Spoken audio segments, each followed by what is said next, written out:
Join us this week for the first webinar, Is a PMS better than an MF? In your investment journey, choosing the right investment product makes all the difference. In this webinar, we'll talk a lot on portfolio management services, mutual funds, the advantages and disadvantages that each one offer. Join us for a comprehensive session on understanding these products and how they can suit your need. This webinar is from 10 AM to 11 AM IST. Are you interested to know how multi-asset funds perform in different markets? The hype has been all about multi-asset funds. Let's take a deep dive into them to see how they can fit your portfolio. This webinar is organized from 11 AM to 12 PM. For the third webinar of the day, we have a 1000 Dreams, One Financial Plan. Financial planning can help you get to your goals in a much efficient and structured way. In this webinar, we'll talk a lot about financial planning and how we can draw a roadmap towards your goals.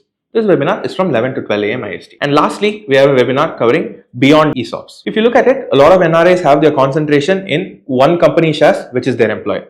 Now let's look at diversifying away from this. This webinar is set at 1:30 PM IST.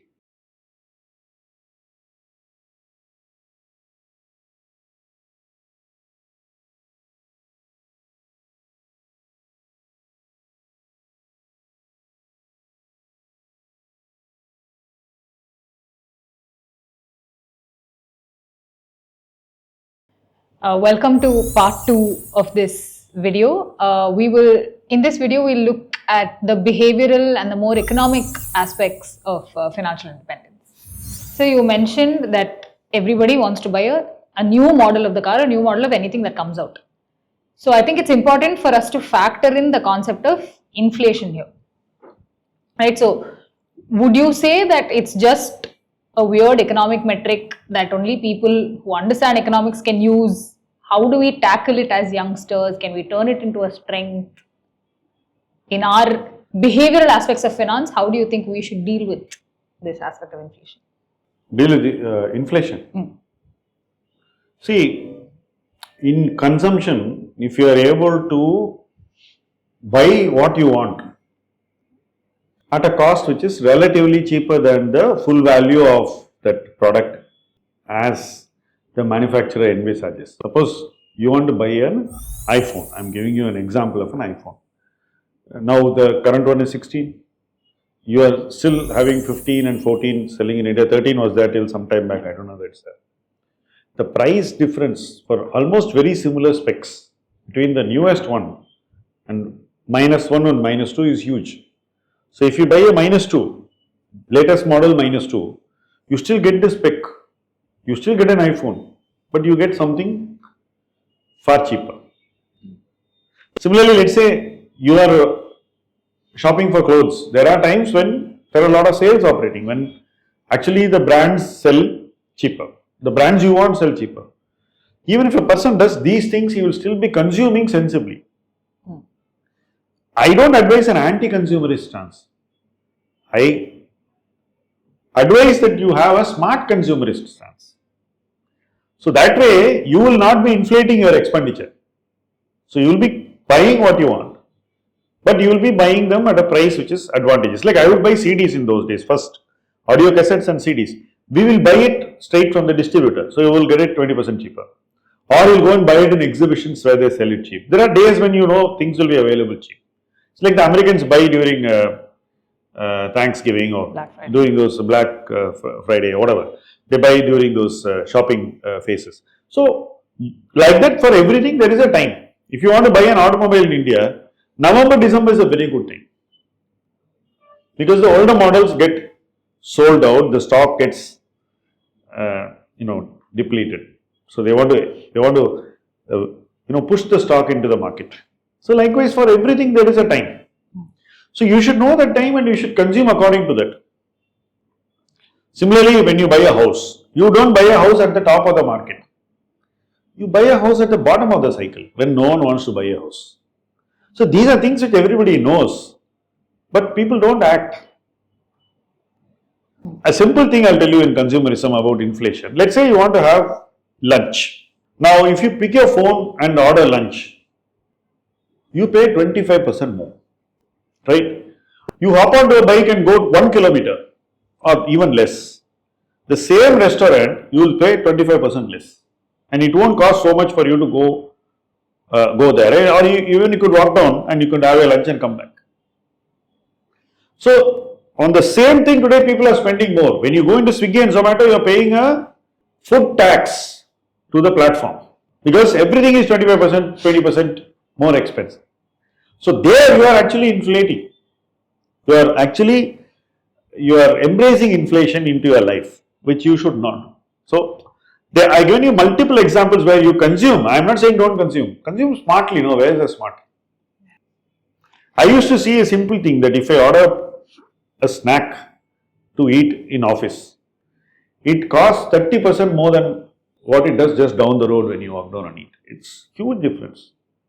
And this is happening all around us. So you need to be very aware that if you want to really keep the impact of inflation down and understand the concept of inflation well and practice your spending in such a way that you are less affected by inflation, then you should do it with a constant awareness while spending.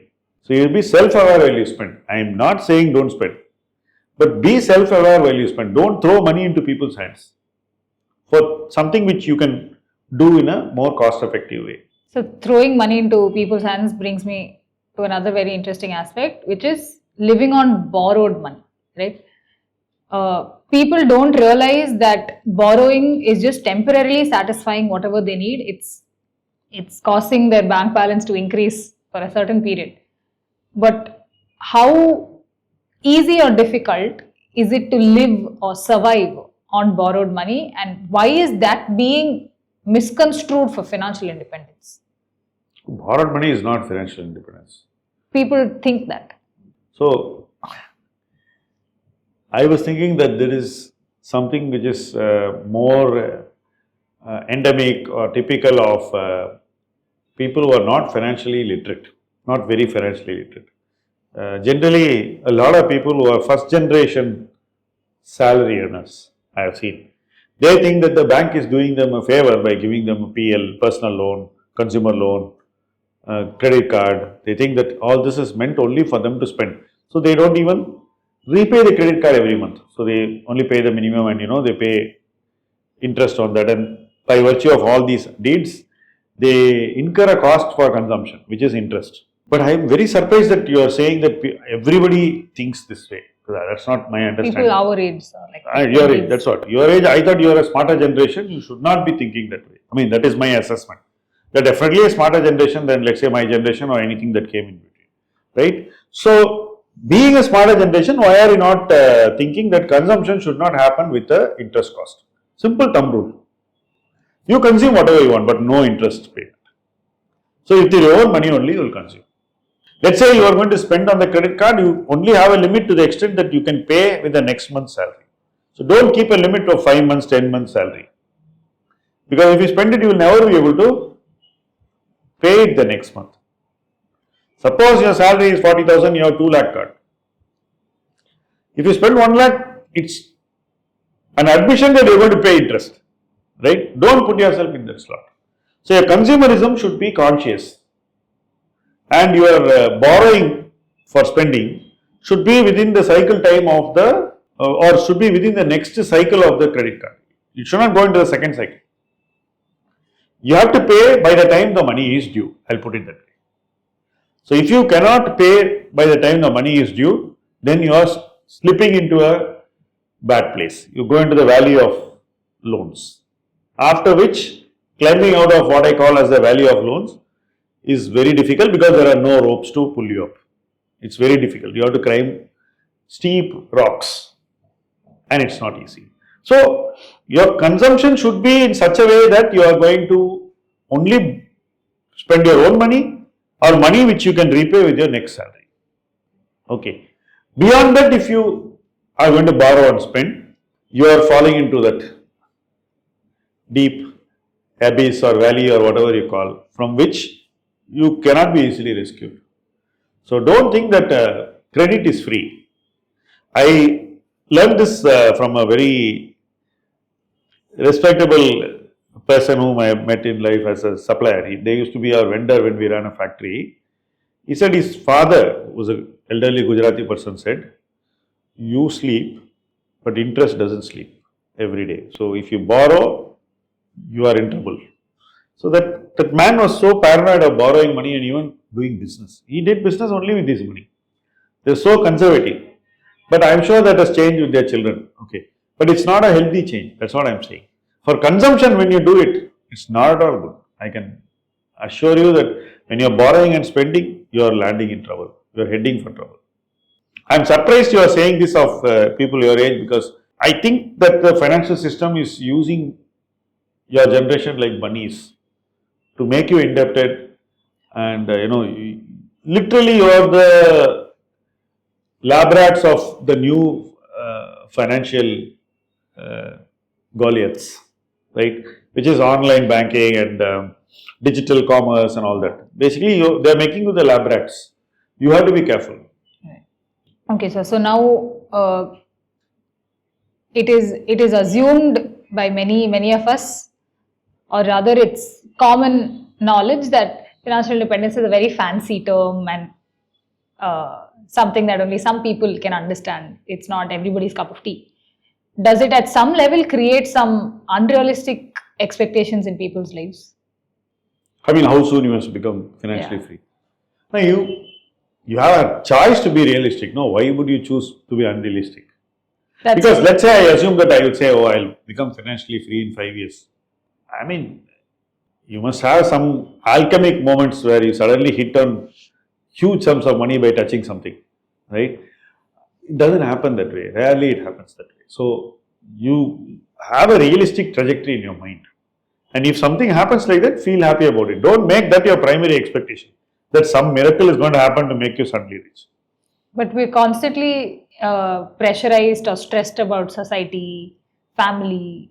Why are you? I don't think you are stressed about family or society. On other things, why are you only about money? On all the other life choices, you are not so stressed. Why is it that you should be stressed only about money? I don't think your generation really worries about what people think about many things you do in life, of many of your interests, of many of your choices. Why is it that only with respect to financial choices, you are so touchy or finicky about what society will say? No answer. Why would you be? That is my question. When you are a different personality on other aspects of life, why is it that suddenly you become so touchy when it comes to money, or what society will think? Society is not going to give you anything. Let's say you live a very conservative financial life. You don't overspend, you don't show off, you wear decent clothes. You're not that type who wants to be extravagant. Now, society may say that you are a miser, or that you are living below your level, that you should actually level up, right? Now, the same society, if you go to a higher plane and dress or whatever, live a lifestyle which is much higher than what society thinks is your financial standing, we'll talk ill of that also. Even when you're impeccable in your, let's say in your lifestyle, and you're doing things in such a way that is very refined and very correct. Maybe it's a little financial stretch for you, but the society will not talk about the financial stretch. It will basically want to criticize you, not on the merits of how you are presenting yourself, on the merits of its own judgment. So whether you live down or live up, society is always going to say something. So I think it's very difficult to live by the rules which society wants to make for you, especially on lifestyle. But we are always bothered about what other people have to say about us. So, is that not true? Yeah, we will be bothered to an extent, but that should not be what drives our life.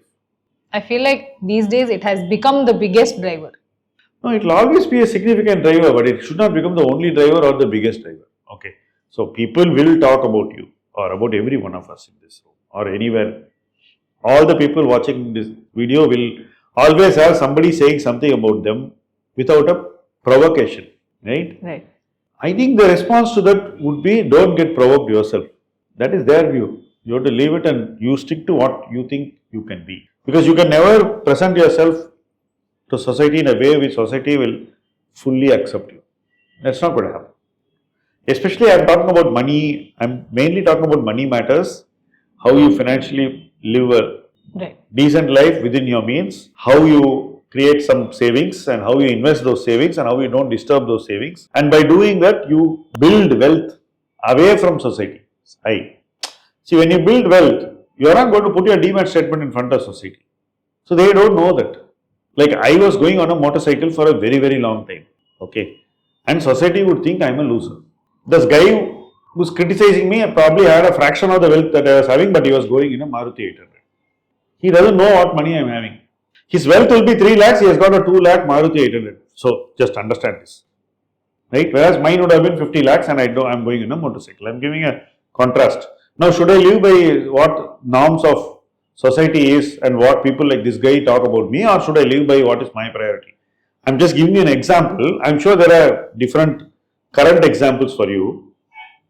Not very different though. Yeah. So you decide, no. That's a choice you make. I don't think you should worry about what society will tell.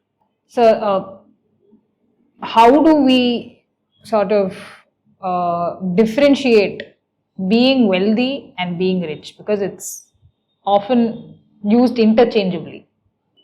Not much of a difference, I would think, because if you have a lot of assets, you are wealthy.